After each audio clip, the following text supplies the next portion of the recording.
ஒருத்தர்கிட்ட உரிமை இருக்குன்னு நீங்க நினைக்கிறதுனாலதான் நீங்க அவங்க கிட்ட கோவப்படுறீங்க, சண்டை போடுறீங்க, கேள்வி கேட்கறீங்க. நீங்க எப்படி இருந்தா எனக்கு என்னன்னு எப்போ உங்க மனசுக்கு தோண ஆரம்பிக்குதோ அந்த இடத்துல எந்த கேள்விகளும் இருக்காது, எந்த சண்டைகளும் இருக்காது.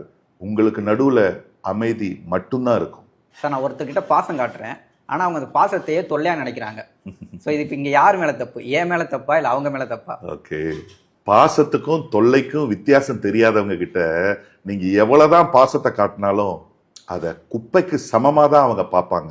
அவங்க நம்பிக்கை தராங்க, இவங்க நம்பிக்கை தராங்கன்னு நீங்க ஒருத்தரை நம்பி வாழ ஆரம்பிச்சீங்கன்னு வைங்க, கஷ்டப்பட போறது நீங்க தான்.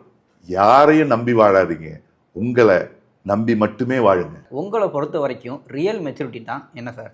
ரியல் மெச்சூரிட்டி, ஓகே, சின்ன வயசுலயே குடும்பத்துடைய சுமையை சுமந்து பாருங்க, வாழ்க்கை வித்தியாசமா தெரியும். லவ் பண்றதுல இன்ட்ரெஸ்ட் இருக்காது, அரட்டை, சினிமா, ஊர் சுத்துறதுல ஆர்வம் இருக்காது, ஆடம்பரம்லாம் ஒரு பெரிய விஷயமாவே தெரியாது. ஆனா ஒண்ணு மட்டும்தான் அவன் கண் முன்னாடி நிற்கும், ஃபேமிலி ரெஸ்பான்சிபிலிட்டி. பட் அதை பண்றது அவங்களுக்கு எப்பவுமே வெறுப்பாவே இருக்காது, சோர்வு அடையவே மாட்டாங்க.